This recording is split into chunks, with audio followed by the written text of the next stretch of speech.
मेरे प्यारे साथियों, नमस्कार। फ्रेंड्स, आज एक दुखद घटना के बारे में ही मैं आप सबसे बात करने जा रहा हूं और उस दुखद घटना के बारे में आप सब जानते हैं। दिल्ली में लाल किला में जो मेट्रो स्टेशन है, जो लाल किला के पास ही है, उसमें विस्फोट हुआ। वहाँ के कार में विस्फोट हुआ और उस विस्फोट के कारण अभी तक की जो खबरें हैं, 9 लोगों की मृत्यु हो गई और बहुत से लोग घायल हुए हैं और आसपास जो वाहन थे वे क्षतिग्रस्त हुए। इस पर हम लोग थोड़ी सी बातें करेंगे और खासकर आतंकवाद को लेकर बातें करेंगे। दोस्तों, ये घटना आतंकवादी घटना है या और कुछ है, अभी सीधे सीधे सरकार की तरफ से कोई बात नहीं की गई है और मुझे लगता है कि ये मेच्योरिटी की बात है।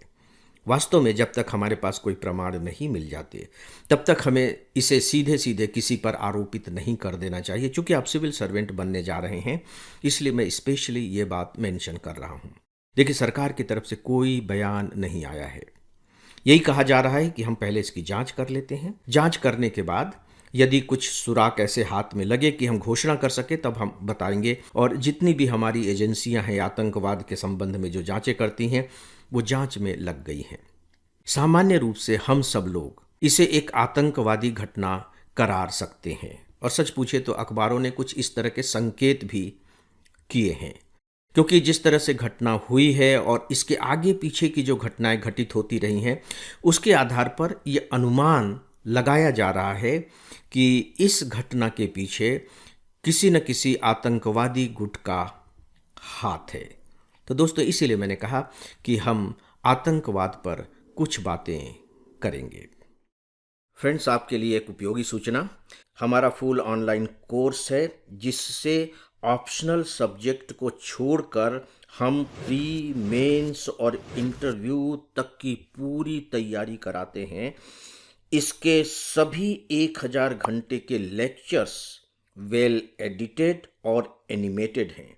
इसके जो 90% लेक्चर हैं मैंने तैयार किए हैं और मैं स्पेशली बताना चाहूँगा कि हमने इसमें पढ़ाया नहीं है बल्कि समझाया है। आपको इसकी पूरी जानकारी हमारे मोबाइल ऐप और हमारी वेबसाइट पर मिल जाएगी। एग्जामिनेशन के पॉइंट ऑफ व्यू से डेफिनेटली आतंकवाद उतना ही एक इम्पॉर्टेंट टॉपिक है जितना कि नक्सलवाद था। और चूंकि ये घटना घट गई है, दिल्ली में घटित हुई है, इसीलिए एग्जामिनेशन के पॉइंट ऑफ व्यू से थोड़ी सी इम्पॉर्टेंट हो जाती है। दिल्ली की बात मैं इसलिए कह रहा हूं क्योंकि दिल्ली हमारे देश की राजधानी है। अगर ये घटना आतंकवादियों के द्वारा की गई घटना है तो उनका एक देखिए मकसद होता है, उनका एक उद्देश्य होता है। उद्देश्य केवल लोगों के मन में आतंक पैदा करना ही नहीं होता, बल्कि पूरी दुनिया को अपनी ताकतों के बारे में बताना भी होता है कि हम देश की राजधानी में, हिंदुस्तान की राजधानी में ऐसा कर सकते हैं। पहली बात दिल्ली। और दूसरी बात लाल किला। देखिए, जो लाल किला है वो कहीं ना कहीं हमारे देश की संप्रभुता का प्रतीक है, हमारे देश के स्वतंत्रता का प्रतीक है। तो ये मान करके चलते हैं कि हमने उसके आसपास ये घटना करके दिखाई है। आपको ध्यान होगा कि कुछ साल पहले पार्लियामेंट में भी हमारी कुछ इस तरह की घटना घटित हुई थी। तो पार्लियामेंट पर उन्होंने अटैक क्यों किया था? दुनिया को बताने के लिए कि हम पार्लियामेंट पर भी अटैक कर सकते हैं और पार्लियामेंट पर अटैक करने का मतलब है वहाँ की जो राजनीतिक प्रणाली है, जो लोकतांत्रिक पद्धति है, वहाँ की जो सुरक्षा व्यवस्था है, उस पर अटैक करना। इसीलिए शायद उन्होंने लाल किले को चुना है यदि यह आतंकवादी घटना हुई तो। पिछले कुछ समय से यदि आप लगातार अखबार पढ़ रहे होंगे तो आपने महसूस किया होगा कि इस तरह की आतंकवादी घटनाओं में लिप्त लोगों के बारे में हमें पढ़ने को मिल रहा है। ये जो घटना घटी है लाल किले वाली, इसके ठीक सुबह हमारी जो जांच एजेंसियां हैं, जो पुलिस हैं, उन्होंने एक बहुत बड़ी आतंकवादी गतिविधि का भंडाफोड़ किया था और इसमें जम्मू कश्मीर और हरियाणा की पुलिस शामिल थी। उन लोगों ने कुछ लोगों को गिरफ्तार किया और ये गिरफ्तारी कहाँ से हुई? ये गिरफ्तारी हुई फरीदाबाद से, जहाँ बाकायदे 8 लोग गिरफ्तार किए गए और लगभग 2800 किलो विस्फोटक बरामद किए गए। 2800 किलो विस्फोटक और साथ ही साथ राइफल, पिस्टल, टाइमर आदि भी मिले। ये जितना इम्पोर्टेंट है उससे कम इम्पोर्टेंट ये नहीं है कि यहाँ जो लोग गिरफ्तार किए गए हैं उनमें 3 डॉक्टर हैं। सोच करके देखिए, ये सबसे ज़्यादा सोचने की बात है। उनमें 3 डॉक्टर हैं। इसका मतलब क्या हुआ? इसका मतलब यह निकल रहा है कि आतंकवादी घटनाओं में अब जो पढ़े लिखे लोग हैं, जो शिक्षित लोग हैं, डॉक्टर और इंजीनियर जैसे लोग हैं, वे भी शामिल होने लगे हैं। वे क्यों शामिल हो रहे हैं, इसके बारे में कोई स्पष्ट खुलासा नहीं किया जा सकता कि क्या बेरोजगारी है या कि उनके दिमाग पर धर्म का इतना ज़बरदस्त प्रभाव है कि पढ़े लिखे होने के बावजूद उनके दिमाग का जो तार्किक पक्ष है वो शून्य हो गया है और एक तरह से वे इतने ज़्यादा मजहबी बन जाते हैं कि उसके लिए कुछ भी कर गुजरने के लिए तैयार होते हैं। ये वे बिंदु हैं जो हमें सोचने के लिए मजबूर करते हैं। इसी से एक दूसरा पॉइंट भी उभर कर आता है। ये पाया जा रहा है धीरे धीरे कुछ दिनों से कि ये जो आतंकवादी संगठन है, जैसे हम आईएस का नाम जानते हैं, अलकायदा का नाम जानते हैं, जैश का नाम जानते हैं, लश्कर का जानते हैं, सब बड़े खूंखार आतंकवादी संगठन हैं। तो ये जो नए युवा आ रहे हैं, जो पढ़े लिखे और शिक्षित युवा आ रहे हैं, वे इनमें शामिल होना नहीं चाह रहे हैं, बल्कि इन्हें लगता है कि हम भी अपना एक अलग से संगठन बना सकते हैं, गुट तैयार कर सकते हैं। ये और ज़्यादा खतरनाक बात है। दोस्तों, एक घटना तो ये है। एक दूसरी घटना देखिए जो हमें और ज़्यादा चौंकाती है। तो दोस्तों, कुछ ही दिनों पहले कर्नाटक की जेल में बंद एक आतंकवादी को पकड़ा गया जो मोबाइल से फंड जुटा रहा था। सोच करके देखिए कि मोबाइल से जो फंड जुटा रहा था, और ग्रेटर नोएडा में एक व्यक्ति ऐसा मिला जो खासकर धार्मिक उन्माद भड़काने के लिए किताबों का प्रकाशन कर रहा था।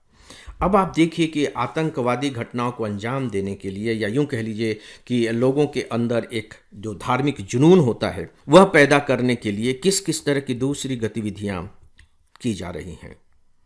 और हम जानते हैं कि हमारे जो पड़ोसी देश हैं, फिलहाल उनकी क्या स्थितियां हैं। नेपाल के बारे में आप जानते हैं, बांग्लादेश किस स्थिति से गुजर रहा है आपसे छिपा हुआ नहीं है। पाकिस्तान और अफगानिस्तान के बीच में किस तरह का संघर्ष छिड़ गया है आपको मालूम है, और उनका संघर्ष तो सीधे सीधे आतंकवादी संगठनों को लेकर के ही है, आतंकवादी घटनाओं को लेकर के ही है। और ये देश हमारे पड़ोसी देश हैं। इसका मतलब यह हुआ कि राष्ट्रीय सुरक्षा की दृष्टि से अब हमें और भी ज़्यादा सतर्क होने की ज़रूरत है। ठीक है, हमारी एजेंसियां अपना काम कर रही हैं और करती रहेंगी, लेकिन जब पड़ोसी देशों में इस तरह की जब घटनाएं घटित होती हैं तो डेफिनेटली उसके दुष्प्रभाव केवल ऐसा नहीं है कि वहाँ से सीधे सीधे लोग इधर आएंगे, लेकिन यह भी होता है कि यहाँ के लोगों को एक अलग किस्म के उन्मादी जुनून की तरफ हम बढ़ता हुआ देख सकते हैं, क्योंकि उन्हें लगता है कि अरे पड़ोस में ऐसा हुआ है ना, तो हम यहाँ भी ऐसा कर सकते हैं। तो दोस्तों, सच पूछिए तो अभी जो हमारी सुरक्षा एजेंसियां हैं उनके लिए बहुत ज़्यादा चुनौती भरा वक्त है, और ये हमारी राष्ट्रीय सुरक्षा के लिए बहुत बड़े चैलेंजेस का पीरियड है।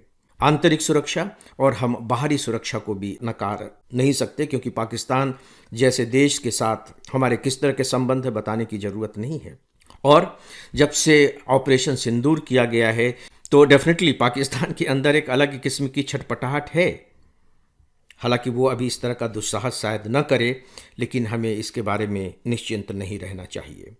अभी मैंने फंड जुटाने की बात कही है, ये आपके एग्जामिनेशन का फिर से एक इम्पॉर्टेंट टॉपिक बन जाता है कि ये जो आतंकवादी जो संगठन हैं इन्हें पैसा मिलता कहाँ से है, और जब तक इनके फंड जुटाने के रास्ते पर अटैक नहीं किया जाएगा, उनको रोका नहीं जाएगा, तब तक ये आतंकवादी संगठनों से जुड़े लोग शांत नहीं बैठ सकते। क्योंकि जो आतंकवादी संगठन में जो शामिल होते हैं, जो इस तरह की घटनाओं को अंजाम देते हैं, ठीक है, उनमें एक मजहबी जुनून तो हो सकता है, लेकिन साथ ही साथ कहीं न कहीं उनका आर्थिक आधार भी यही होता है। तो दोस्तों, बहुत ज़्यादा सतर्कता की ज़रूरत है। अंत में एक बात मैं और कहना चाहूँगा। देखिए, आतंकवाद जरूरी नहीं है कि धार्मिक ही हो, और धर्म भी जरूरी नहीं है कि वो आतंकवादी हो, लेकिन हम इसे नकार भी नहीं सकते, क्योंकि धर्म के नाम पर किसी के भी दिमाग को वाश कर देना, धर्म का जुनून उसमें पैदा कर देना, ये शायद सबसे आसान रास्ता होता है। तो फ्रेंड्स, इस घटना को माध्यम बना करके मैंने कुछ बातें आप सबसे आतंकवाद के बारे में की हैं जो बहुत ही व्यावहारिक किस्म की हैं, और मुझे लगता है कि इससे आतंकवाद के जो अलग अलग किस्म के चेहरे हैं और भारत के सामने उसको लेकर के किस तरह की चुनौतियां हैं, इसके बारे में आपकी दृष्टि कुछ स्पष्ट जरूर हुई होगी। तो फ्रेंड्स, इस टॉपिक पर बस इतना ही। इसी के साथ ही आज के इस डेली ऑडियो लेक्चर को यहीं समाप्त करता हूँ। नमस्कार।